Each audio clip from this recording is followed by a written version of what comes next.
not through the Is TV? it sounding? Yeah, I can't tell since I'm so close. I can hear it back here. Can't hear it. Dan, can you just speak? Say the alphabet, Dan. Sing for us. We're live. Oh, we're live, folks. Hello? Hello?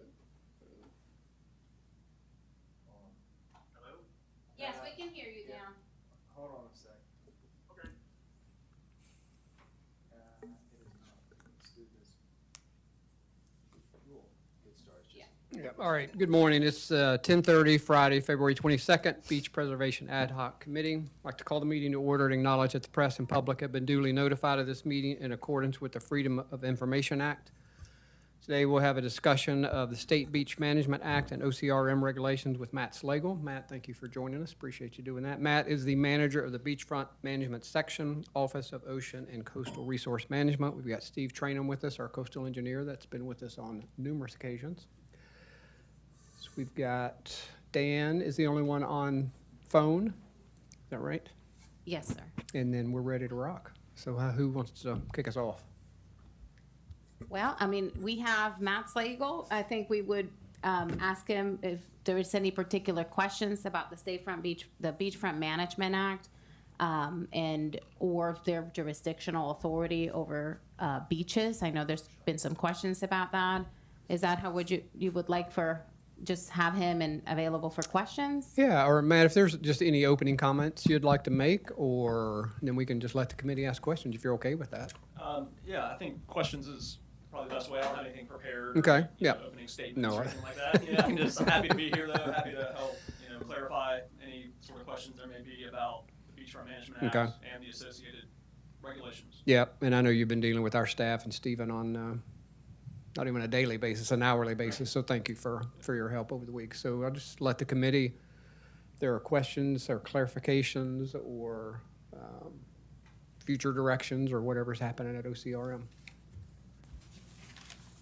So we've lost our little diagram that had the, We have it. okay. I'll get it. Oh, it's on the flip side. I have a question. Tim, get Oh, the I'm mic. On the Beachfront Management Act, when it went from a policy to retreat to policy and preservation was it 2018, I think it was? That's when the state started to preserve the beach versus retreat from it. So how does that come into play now when you're redoing the lines, the setback and the Right. high water? Beachfront jurisdictional lines. Right. So that was a statute change. You're right. It's a change in the policy from beach retreat to beach preservation. Right.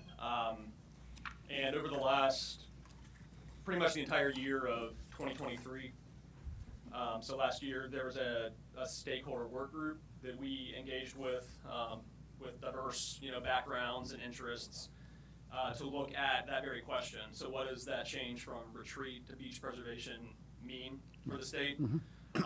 And that work group basically came out with three sort of key recommendations. The first was a definition of beach preservation because that term was not defined within regulations. So there's a draft definition of that term, beach preservation, that the General Assembly is considering this session right now. The second recommendation was providing clarity around the beach's critical area. There are 4 critical areas in the state that OCRM has direct permitting authority over. One is the beach dune system, and that is the critical area that is established by the jurisdictional lines, the baseline and the setback line. So that's basically from the ocean to the setback line. That's one critical area. The beach, Is that from the high water mark? yeah, from the high water mark To- of the ocean to the setback line. Okay. So that's the beach dune system. There's also beaches critical area, which is defined as an area that's periodically inundated by tidal or wave action so that no non-littoral vegetation is established. So that's basically a sandy, unvegetated area adjacent to the ocean. So that's the second critical area. And then there's tidelands, which you can think of as like, the marsh, tidal creeks, et cetera, and then coastal waters, which would be, Charleston Harbor, the ocean out to 3 nautical miles. So those are the 4 critical areas. So getting back to the stakeholder work group, providing clarity around beaches in particular, because that is one of the critical areas in statute, but the regulations lack clarity on implementing, what's allowable in that area. So that's another thing the General Assembly is looking at now. Okay. And then the third thing involves pilot projects. Some of you probably remember the wave dissipation system that was out here at Isle of Palms and down on Harbor Island a few years ago. And that was done under sort of a research exemption of a state institution. The Citadel was the state research entity overseeing that.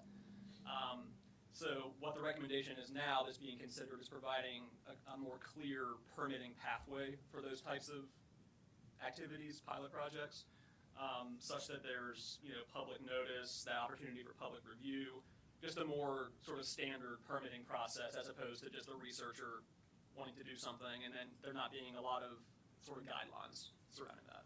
So in the past, those pilot programs were just approved by the department without public comment Correct. opportunity? Yeah, I mean, So it was that- really a permit exemption that met the research exemption within the regulations. Okay.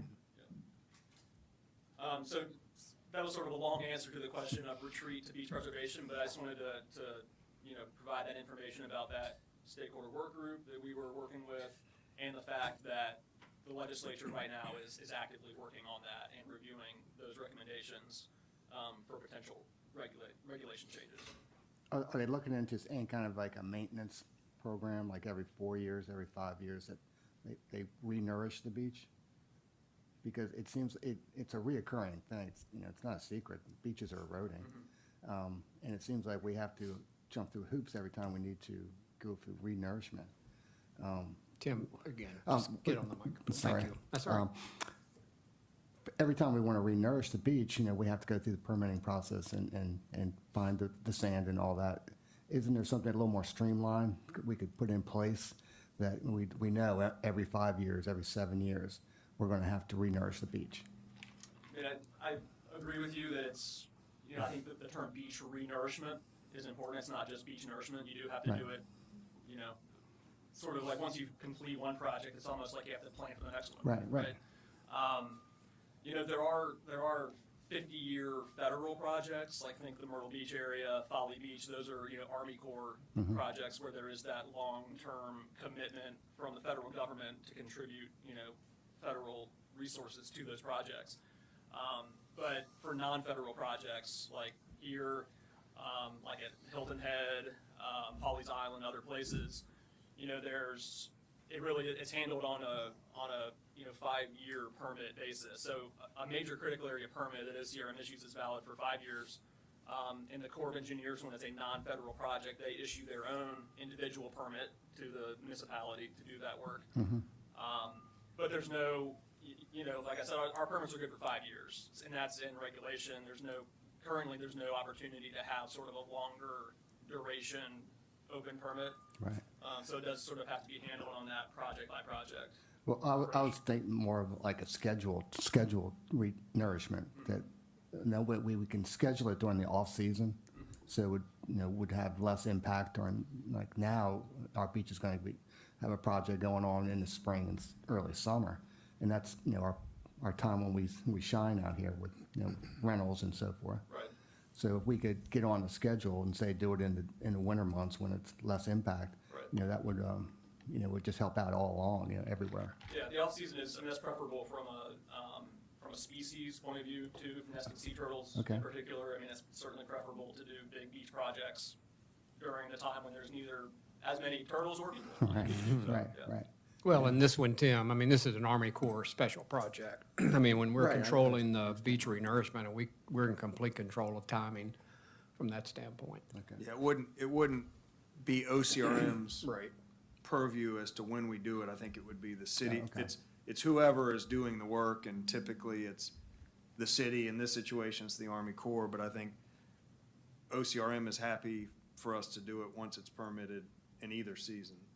I guess that's where I'm getting to, is permitting, is if it's on the schedule, if it's on the books, every 5 to 7 years, we know it's coming, and then we can plan accordingly for it. Yeah, I think that's, I mean, from, I guess, the staff's perspective, that would be That's on incumbent on us. us to make the submittal, and we do coordinate pretty closely about how long do we expect the process to take? You know, when do we need to get the request to you? And, you know, we try to work between the two agencies to figure that out. But I think their response would be, if you want to do it sooner, make applications. Yeah, get your City, paperwork make in line. Yeah, get it in. You know, in your world of getting a building permit, you know, The the same city is happy for you to do the work when you choose, but if you want to do it sooner, then it would be incumbent on you to get the paperwork in to Okay. get the approval sooner. And I we've think done, is- we've done two projects, one in 2008, and the other one in 2018. So our maintenance sort of schedule has been 10 years. We know that that may not be the case now. Right. After we completed the 2018 project, last year we started the process to get a new permit, thinking that our next go-round for the north end would be in 2028. We're trying to see if we can speed that up, just knowing and looking at the conditions on the north end and what, particularly after the two storms we had last year, that we don't think we can wait until 2028 for the next big project on the north end. Right. For the south end, we have this Army Corps project that is about to get to start construction, that we're planning on piggybacking and maybe enhancing some of that work from the city's perspective. And also looking forward, what options we have for after the Army Corps project. What is it that we need to have in place in the event that that project doesn't give us as much time as we would like because of just looking at the volume of sand that is being placed there. Working through the beginning stages of that permitting process for something to happen at Breach Inlet after the Army Corps project. What is our next step? And we've already begun that process. Right, 'cause I think we need to be more proactive with it, because what I've read is we're running out of sand, beach quality sand. It's becoming more and more scarce. So if we can line up things ahead of time, you know, we won't be scrambling and getting the worst price possible because we, you know, we're over a barrel. Yeah. So I'm Kind just, of leads me to a question. These pilot projects, we know that the wave dissipation is kind of a dud. They determined that that wasn't effective. But are you aware of anything in other states or anything that's helped to be a more passive way for municipalities to hang on to sand? I know that, or I think I know, that did they just receive permission for 3 groins? I mean, that's kind of an old school management tactic that I didn't think we were really embracing anymore. But I just wonder, looking forward, what the state really is gonna deem or adequate or appropriate options for municipalities like us, or well, anybody really up and down the state, if, you know. I think that's a good question about pilot projects, and there's nothing brand new, you know, that I'm aware of elsewhere that's really worked magically. I mean, I think really the intent of allowing this pilot project permitting pathway is to have that flexibility in the future, that if something does, you know, sort of emerge as a new technology that shows promise, that it could be permitted, that it wouldn't be just a blanket, you know, sorry, you can't do it, but we can consider it. But I'm not aware of any, you know, new technique that hasn't been tried that shows great promise. But, you know, it's not to say that there couldn't be something like that in the future. And that's, I think, the intent of allowing that pathway. You know, a question about Devidu, you're right, that they did receive a permit for the 3 groins, and those have been installed. That is the subject of ongoing litigation still. But South Carolina coastal program regulations do allow for groins under certain circumstances. They have to be built in conjunction with a large-scale beach renourishment project, and there has to be a long-term commitment to that renourishment over time. There has to be a high erosion rate in the area with existing development threatened. So like a healthy beach, in other words, couldn't just say, I want to build some groins out here. You know, there has to be a real, you know, demonstrated need for them. So as you know, groins are shore perpendicular, and those are allowable, but shore parallel hard structures in South Carolina, those are the ones that have been banned since 1988 with the Beachfront Management Act. And so Devidu was able to demonstrate that they had 2 years, 5 years, 18 months, 3 days worth of erosion that was significant enough to warrant the groin? Or what, do you know what the what the threshold threshold was? is. Yeah, I mean, that's the subject of ongoing litigation Oh, still. okay. So, I mean, basically, you know, there's entities that are still appealing that issued permit and that constructed project. So I'm hesitant to kind of say too much about all that. But from our perspective, we felt that that area of Devido did and does have a high erosion rate and therefore qualified. Got it. Yeah, I think we've had internal discussions about the possibility of a groin at the end of the Isle of Palms, and I think Stephen has told us that the problem with that historically has been that it's been accretional, and that the expectation would be that OCRM would not permit a groin in an accretional area. The question, I mean, to your point, is it now erosional? Is it, Or looking forward, if we're stuck in the cycle if we find ourselves 3 years from now, all sitting around the same table, still asking the same questions, is that a path forward? And I would hope, I don't know this, but I would imagine that it would also include some buy-in from Sullivan's, because my understanding of what's going on up in Devido is it's the people that are below them that are alarmed by what it might do to their shoreline. And so, you know, all these solutions, so to say, definitely the more people you can get on board with a overall management plan, I think the better. So that goes kind of to my question, which is, so we've changed the words on the paper that say that we are going from retreat to preserve, but what have we actually done in the real world to make that a reality? Because I'm not seeing or hearing any changes other than the words that we're saying, and we're defining preservation, which seems to me to be pretty well defined. So what are we actually doing to make this happen? Originally, in the Beachfront Management Act, when the retreat policy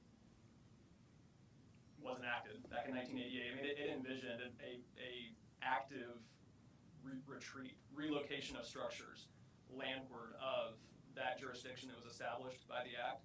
Clearly, that was never done on a wide-scale basis for many reasons. But, you know, beach preservation, I mean, I think that a lot of the policies in the original Beachfront Management Act, and even as amended, I mean, the goal is preserving both the beach and, you know, nearby structures. I mean, it's trying to find that balance between, you know, the natural resource and also, you know, economic development and all those things. I mean, it's not strictly maintain the beach only or protect development only, and it's both. And that's where OCRM has to try to walk that line. You know, like, we're frequently sort of in the middle of conservation groups and, you know, property owners. I mean, we're trying to find that balance of preserving the beach and also protecting properties, you know, in a way that's consistent with the coastal program.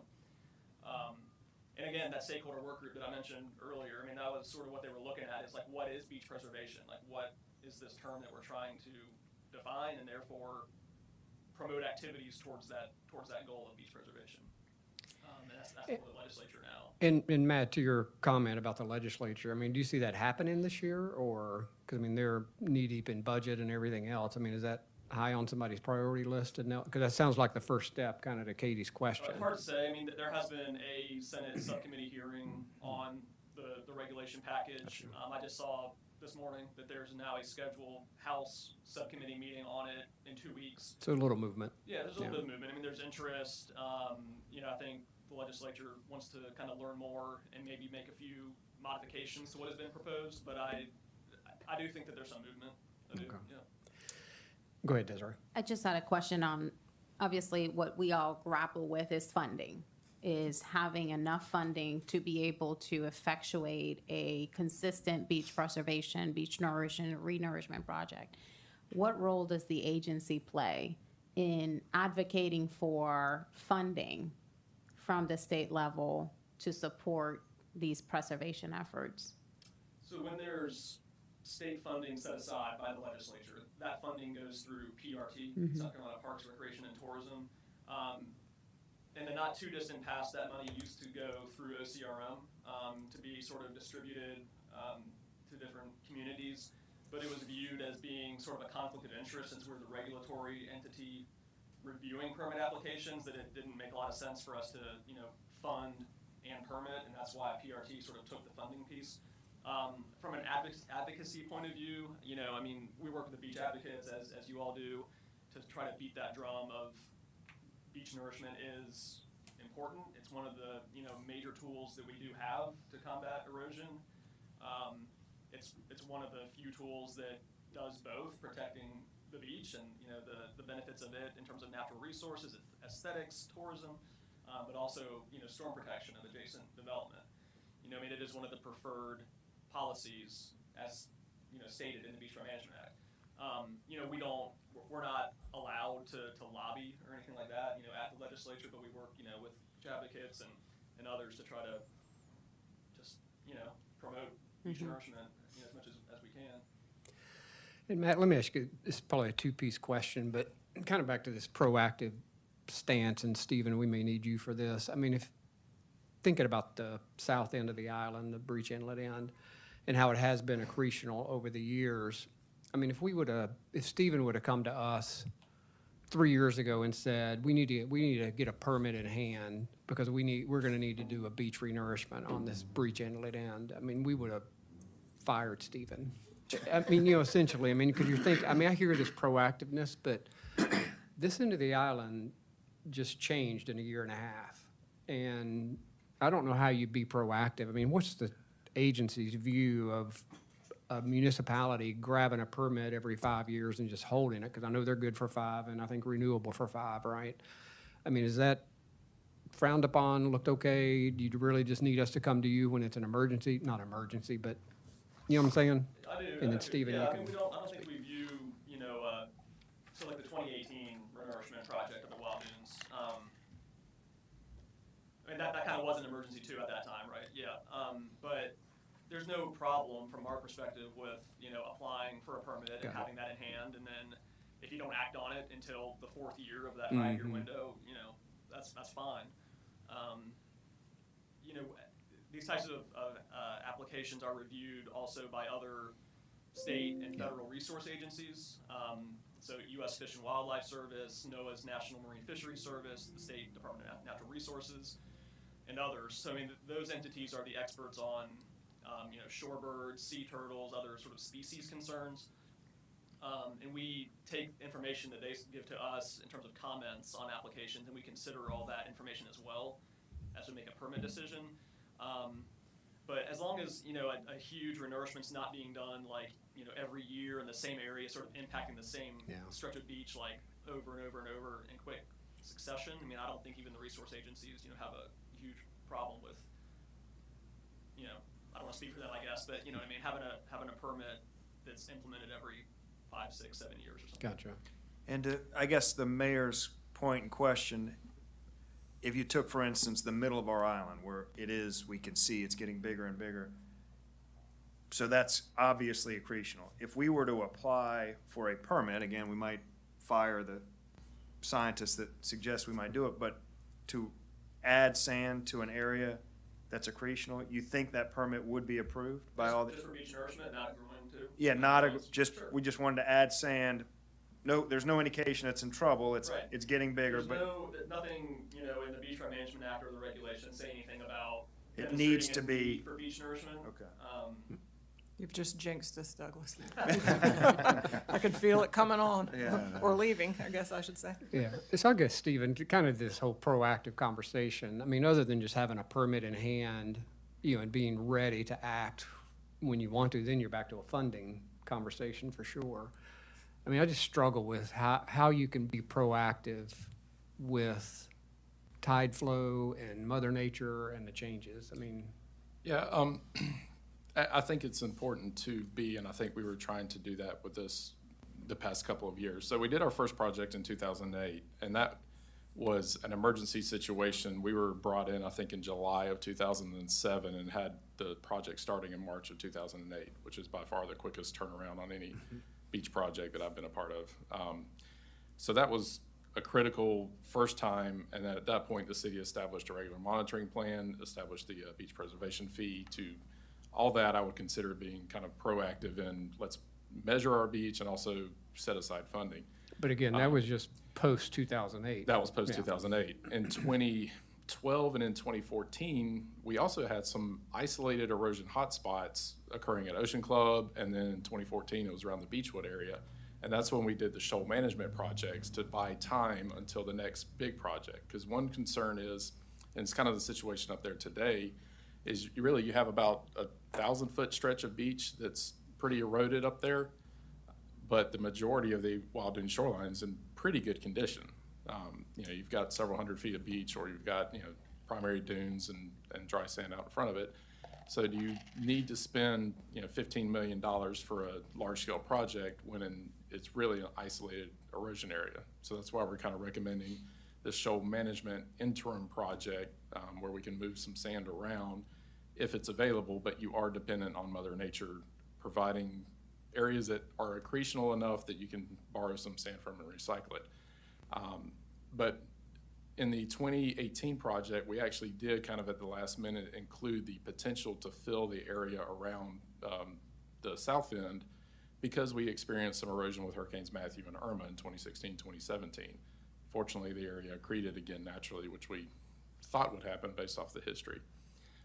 So we were already planning on including that area in our planning and permitting for this next round of nourishment, which again, if it's today, it's a very expensive project for a very small area of beach right now. You kind of want to, I hate to say it, dude, but you got to balance, the need for the cost, and are there, interim options we can do. But we were going to include, and we have, in the budget, and we've already met with SHPO. That's one of the biggest coordination things we have to do right now. But finding a borrow area closer to the south end of the island, which will dramatically reduce the cost to place sand there, is already part of our scope, and that includes doing a lot of survey work offshore, doing some sand searches to try to find that borrow area, and then doing a lot of coordination with SHPO. I know the comment about the sand resources.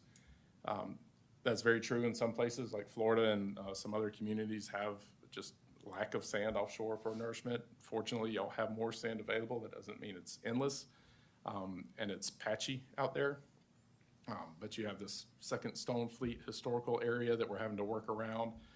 So there's a lot of work that goes into that. But we were starting all that well ahead of the kind of 10-year cycle that we were anticipating. But since really 2016, just the beaches have been much more erosional up and down the coast, especially over the past 2 years. Yeah. One thing that you said reminded me of a question that I've had, and I think I've asked this before, and I just don't recall now. Shoal management, that, or looking for borrow areas. I mean, we're all looking at a big lump of sand in the middle of Breach Inlet. Is that shoal management, or is that, so, but my understanding is we can't just like scoop it up and bring it back over. Right, so when we were referring to kind of shoal management or sand recycling or sand management, call it whatever you want, so far we've been referring to the wild dunes end, where there's kind of two processes going on. You have the sandbars that are coming on shore, and that causes the very focused erosion that we're seeing at Beechwood right now. And we know how that process works, but we can't tell you exactly, what it's going to look like as each event unfolds. So the shoal management is using areas of the beach that have where that shoal is attaching, so it's gaining sand in that area, or once the shoal does attach, take that sand and physically move it up the beach faster. But another part is all the sand that we've placed, not say all of it, sand that we've been placing since 2008 at the north end has been moving to the south, and we can document a lot of accretion occurring in the area from 44th Avenue to 53rd Avenue. I think we've measured about 600,000 yards of accretion since 2008. So the option of taking a very small part of that sand and recycling it back to the north as an interim solution, the advantage of that is if we can fix those hot spots for the year or two that the shoal cycle is going to impact it, once the shoal attaches, then the beach may be stable for several more years, which buys you several more years before you have to do the large-scale project. And by recycling it back to the north, it's staying in the system where it will eventually come right back to where it was. So really, you're kind of just recycling your bank account in the area that you would harvest it from. At the south end, it's a little bit different because you wouldn't be able to do land-based equipment. You would have to bring in a dredge, and it would have to be an ocean-certified dredge. So you're looking at a very substantial project to dredge a new channel through that inlet. That's essentially, when you say that, you mean just sucking out all that sand that's sitting right there and pushing it back onto the beach? You wouldn't suck out all of it, but Okay, sucking well, out, designing a, but designing a Conley's not coming back project. through there anytime soon. Yeah, and there's two potential benefits of that. One is you would take a portion of that sand and put it on the beach. You may need some of that sand to close off the old channel or to do some nourishment of other areas to make sure you're not causing more impacts. But you're mimicking a natural process, and that channel may be opening it by itself. We're looking at maybe doing another survey soon to try to see how it's evolving, but at some point it's going to open by itself. But if it opens by itself, you don't get the benefit of direct sand placement. The issue with that type of project is it's just much more unpredictable. You don't know exactly how it's going to look 2, 3, 4 years down the road. You can model it and get an idea of what different scenarios, if we put the channel at a certain position as opposed to another, what may happen. But it's just a more unpredictable project. Thank you. Well, back to that, the being proactive, Wrightsville Beach does that. They have a beach renourishment ritual, and it's every 4 years. Right. And they dredge out of Mason Borough Inlet every 4 years and they move it north. And they know where it goes. It migrates back into the Mason Inlet. Right. And then they just keep putting it back. And then they have their sand. It's a reoccurring problem, and they just keep pumping it on. But what you're saying is it's too unpredictable. We can't do that because our islands are very similar. They're inlets at both ends. Well, the difference is that Wrightsville has a uninhabited island directly south, and we have Sullivan's. I think is probably Yeah, one there- of the biggest there- problems. There's a couple of differences. They're also doing that as part of a navigation project too, so they're trying to maintain the shallow draft access through there. So there's that part of it, and then they do place the material on the beach. I'm not suggesting that it's not feasible here, it's not possible. It's certainly something that could be done. And part of what we're kind of having to work with right now is this core project, which again is going to be a great project, but it's just been out of your control. And when it is, again, part of this is out of the court's control too, so I'm not trying to put any blame on them at all, but we were hopeful that the project was going to be starting, in the fall of last year, and now we're looking at it starting, in the spring of this year. So we're having to kind of hold off on this. But that breach inlet area, basically anywhere south of the pier, between 2009 and 2021, only lost 70,000 yards of sand. But between 2021 and 2023, it lost about 300,000 yards. So there's been a substantial increase in the erosion. But the good news is they're adding 500,000 yards, which is more than we've lost over the past 15 years in that area. So it's going to be a huge project for that area and should provide long-term protection. So, I don't think there's any case where this thing's going to only last a year or two. It should be several years, but obviously you want to monitor it and see how the placement method's a little different, so you're not going to get the immediate direct benefit, and that's what we're trying to supplement some of. But it's going to be a good project, and hopefully one that can be repeated in the future. And Stephen, part of our conversations with the Army Corps as part of this beneficial use project has included this ongoing sort of long-term plan. Whenever they come and they dredge the intercoastal, rather than placing all that sediment that is beach compatible into their spoil or sediment areas, what they call them now, bringing them directly to the beach. And there's a willingness to evaluate that. I think it benefits them and it would benefit the city. And that's something that they had not been open in the past, and they are now, which I think it's a good direction for us to plan along with the Army Corps on that sort of constant renourishment as every time they come and dredge the inlet. Want Right. to speak to that? Yeah, something changed recently in their policies that allowed them to consider environmental impact and or benefits and recreational benefits in their analysis, which allows them to spend a little bit more money to place material beneficially, so on the beach instead of the cheapest alternative, which had been the islands. So this first project is completely using these disposal islands. Sediment. Sediment islands.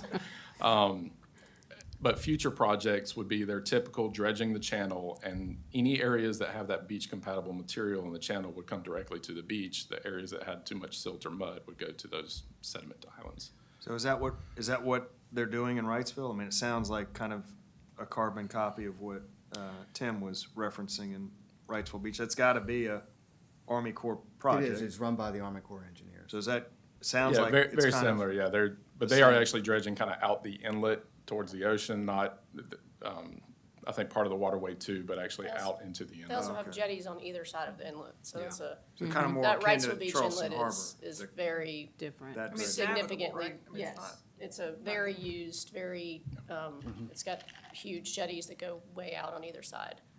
And then it's got Masonboro Island, which is a preserve, you know, great surfing And we think- spot, but not much else. We think they're doing it every They do it every 4 years. 4 years? Does that, I know they've told us their cycle back here of dredging the On the intercoastal. It's not intercoastal. that frequent, but it's, It's similar, but it's also dependent on funding, yeah. so it's not guaranteed. Yeah. So I got a question for Matt and Stephen, for both of y'all. When we do these nourishment plans and do a nourishment on the beach, well, the trick is always keeping the sand on the beach. Is there a comprehensive plan as far as planting or trying to use native plants to expand the dunes, which falls under OCRM's jurisdiction? Is that part of the plan, is developing that environmental impact that way? That we could try to hold it the same way when you do a project to build a new interchange or what have you, you put ryegrass up to hold the soil back so it doesn't fall down, right? And then you don't destroy a foundation. Is there a plan like that? And is that something with OCRM or as an Yeah, that- engineer we could do? It would be up to the city to do any, sand fencing, vegetations, and dune management. But we But can yes, do that. And that's been in part of our past projects, is constructing a dune initially. So if there's not any dune, we build one. But then we also supplement that with sand fencing and vegetation. Okay, And that's the Doing plan to this- do that after the Army Corps of Engineers. Once that's done, part of that plan would be right after dune vegetation. Once it's stable, do vegetation and sand fencing. You I want to guess- have enough time to make sure it's stable. Yeah. and I guess that's the next question then, is like, what determines it being stable? I mean, obviously, we've had rapid erosion events here recently, so what's the longevity? How long do we have to wait before we say, hey, let's take this next step of action? Again, with the project in place, I would feel very comfortable saying, go ahead and install the vegetation. Okay. Because that beach is going to be accreting and the sand's going to be moving up the profile from where it's placed, kind of lower in the profile. So take advantage as it's, okay. Yes. Okay. At least with the vegetation. Sand fencing works well in certain areas, in certain applications to build dunes. In other areas, it works very well for crowd control. But it's not the end-all for maintaining a dune. If you have an eroding beach, it's going to erode the sand fence right out from under it. So. Yeah, okay. Which we've seen. I have a question That for is something Matt. that we have on the books. We've already. I mean, that would be part of the plan like we did in Wall Dunes after that project. And I think we planted the dune after Hurricane Irma when we scraped it did. at the south end too. Yeah, we did a dune vegetation project. Tim, do you have a question? Yep, when you redo the lines, the critical areas, and the setbacks with all that, and that, once those are established, then it's OCRM's responsibility from the setback out seaward? And is that where you guys come in with the COs and all that on the dunes, or is that the property owner's responsibility? It would be the property owners or the municipality. Again, we're a regulatory agency, we would review those applications for sand fencing, dune vegetation, and we do routinely permit those, either as part of a large-scale renourishment project or even as a smaller sort of individual property owner wanting to do dune restoration activities. Those are, frequent activities that we permit. So the jurisdictional lines, like I was saying, once those are updated, and that'll start this year, so that process is kicking off now to update the baseline and the setback line statewide. It'll be a multi-year process, just given the amount of data collection and data analysis and public outreach and everything else that occurs with that project. But those lines are valid for, we have to update them every 7 to 10 years. So they're valid for that 7 to 10 year time frame. But in addition to that beach dune critical area, there's also beaches critical areas. I just want to be clear about that, there's That's a that confusion. potential to have Yeah. jurisdiction that could be landward of that setback line, depending on what the site conditions are. Now, I read in there, I'm just trying to get up to speed, nothing can be done on that beach for 18 months after, the lines can't be redrawn for 18 months if you have a big erosional period or a storm, a named storm. So you're letting the beach resettle back into, its natural flow or dunes unless it settle out for 18 months, so you can't redraw the lines for 18 months after an event. So, Oh, sorry, I'm following, you know. Okay, I'm sorry. It took me a minute. So within standard zones, so Mm-hmm. that's an area that's away from an inlet. So like think the central part of Isle of Palms. Let me back up a step. So there's three types of beach zones that are defined within regulations, and that's how those jurisdictional lines are set. So if you're in a stabilized inlet zone, so if you have, so think the south end of Sullivan's Island, where you have the north jetty of Charleston Harbor coming ashore, that's a stabilized inlet. The baseline in that zone is set at the crest of the primary oceanfront sand dune. And in the same way, along a standard zone, like the middle of Isle of Palms, the baseline is set at the crest of the primary oceanfront sand dune. Okay. In unstabilized inlet zones, like Breach Inlet and up at Wild Dunes, it's the most landward point of erosion in the last 40 years. So depending on what zone of the beach you're in, that determines how that baseline is set. The setback line is always 40 times the erosion rate landward. The 18-month thing that you're talking about would apply within a standard zone. So if there's like a major storm event that impacts that primary dune in a standard zone, that's where OCRM can't come in like right after a storm and sort of document where that new, eroded dune is and then use that for the purposes of updating the baseline. That doesn't apply in the unstabilized inlet zones because you're looking at the last 40 years. So that would be a current spot right now. That's where you would be marking it, right? As far as having jurisdiction. Yes. Current spot where? You'd be inside the setback line. Yeah. Most likely at south Right, end. 'cause right now the dunes, everything is washed away. Right. And it's gone onto private property.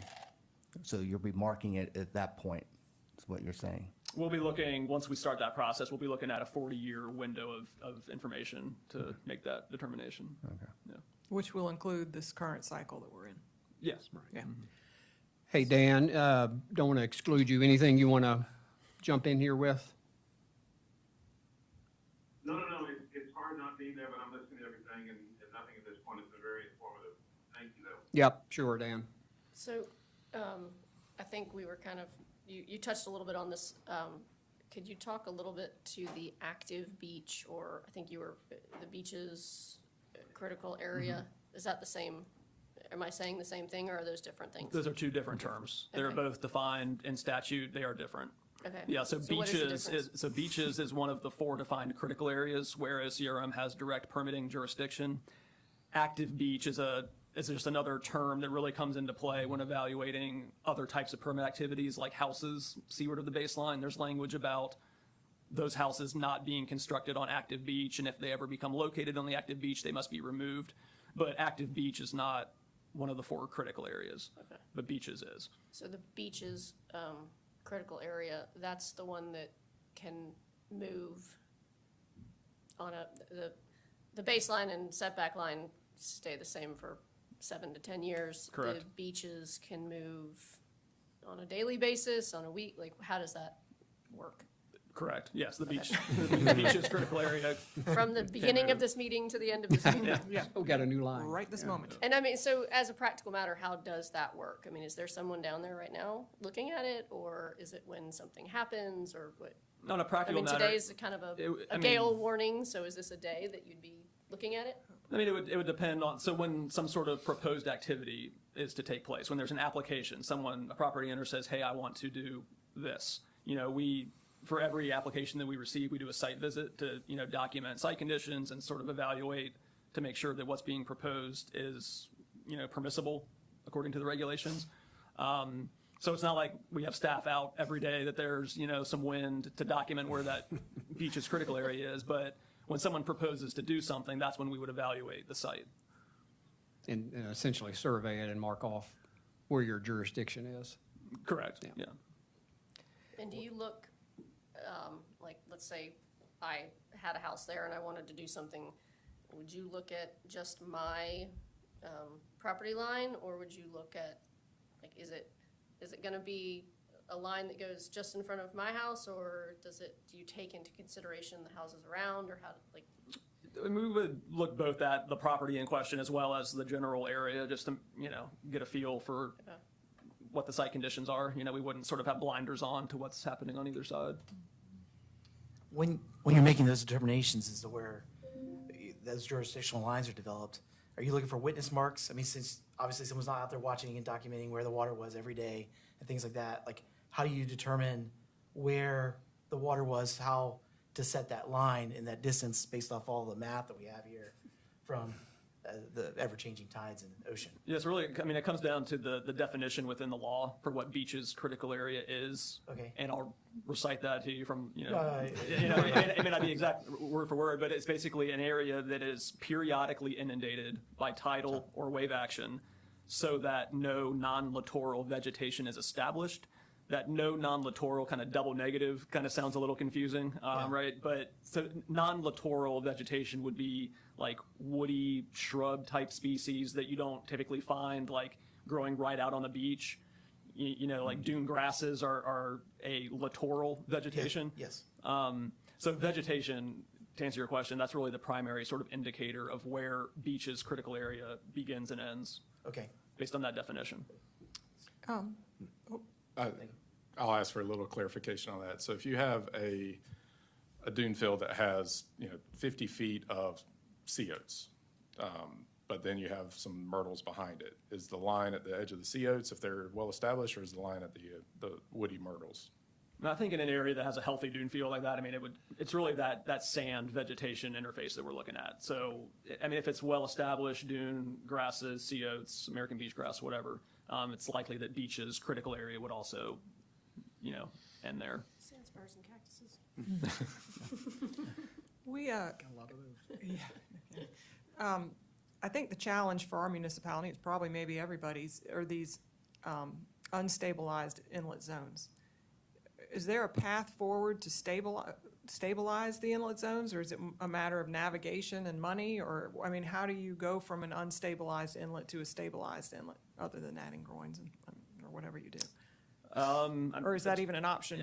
To my knowledge, since the Beachfront Management Act was enacted back in 1988, there's not been a case where there was an area that was formerly an unstabilized inlet zone that became a stabilized inlet zone through some type of coastal engineering project. Okay. Like the large jetties that have been built at Charleston Harbor, at Murrells Inlet up in the Garden City area, those predated the act by a long shot. If one day like a terminal groin were built adjacent to an inlet, it's possible once that was permitted that an inlet zone might be re-designated. But, like I said, that hasn't happened. At Folly Beach County Park, there was a terminal groin built there in 2013, but I don't think there's been any effort to change that inlet to a stabilized, and it would only be stabilized on one side. Right, and for what, for how long on that one side, there'd be a lot of sort of analysis that have to be done by coastal engineers or others to try to figure out sort of where that zone change should happen. But what would need to happen for it to go from unstable to stable? Become stable. To become A lot of stable. years, yeah, got all for a the long answers. time. So I think to Elizabeth's question, no, There's- Yes. almost Practically, impossible it to, seems like, it's just, maybe that's- again, it's just So like the natural. ones that were just, is it poly, that just? Debited. Debited. Debited, Debited. sorry, that just put in groins, right? That did. Is that That's eventually going to stabilizing. stabilize it? it's or a not standard enough? zone. They're not near an Oh, inlet. So, is that Folly, north inlet? Folly is an It- unstabilized, Folly. kind of very similar to ours, unstabilized zone. They put a terminal groin. If I It sounds like there's not really a, If I It's not remember really correctly, stabilized. when they were establishing those zones, they were looking at an envelope of shoreline change over a certain period, and where, if you kind of go down a beach, you see where the shorelines go back and forth from an inlet. At some point, that kind of peters out, and you get consistent either erosion or accretion, and that transition zone, I think, is where that boundary was placed, but I don't know the specifics of that, but that's what, if somebody, I might be completely wrong here, but if somebody was going to make that request, I think you would have to document for at least a 10-year period, if not longer, that just like at the Folly Beach, the area north of that groin, if it was unstabilized, maybe could be argued to be stabilized now, but the area south, I would still probably say is unstabilized. Seems like we transition at like Sixth Avenue. Somewhere around there. And I guess I wonder if, I mean, could it be at Third? And I don't know. I don't know if that's changes much in the grand scheme of the need to do work. Or, And you say we transition from an unstable to a stable? Yep. Yeah. Yeah, I think it happens at around Sixth Avenue for us. Where it transitions from a unstabilized inlet zone to a standard zone. Correct. Standard, yeah, better.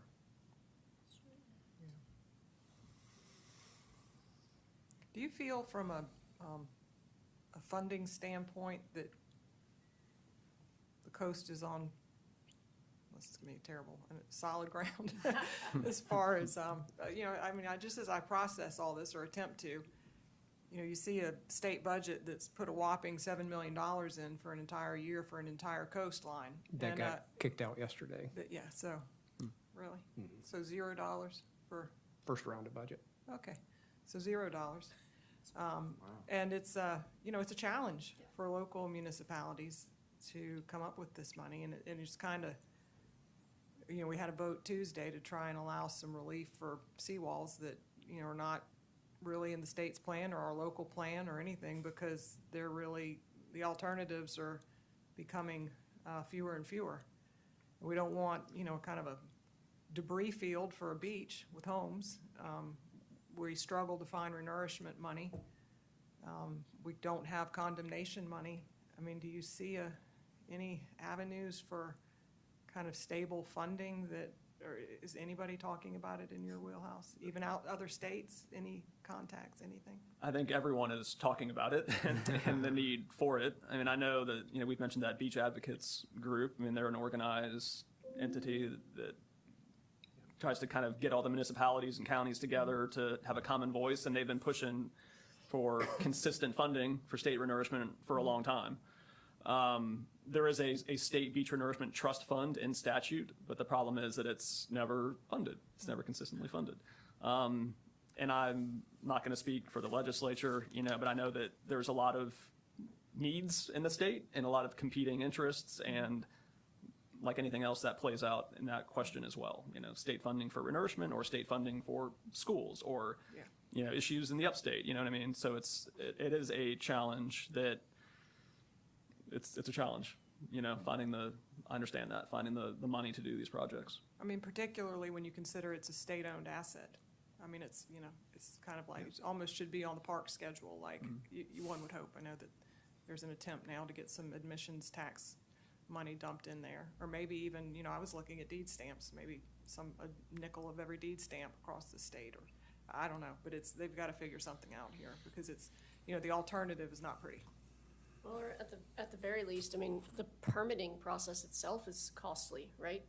I mean, that's something that it seems that the state, if they're not gonna even give us any money to help us, they could at least not be charging as much, you know, I mean, I'm just wondering, like, or maybe you could have your permit good for 10 years, or, I mean, just at this point, I mean, anything. I mean, Obviously, since the $7 million was taken out, we'll take 25 cents. I mean, I don't know, like, anything. The application fee for a local government is $250 for a major permit. The permit's not what's expensive, it's all of the engineering.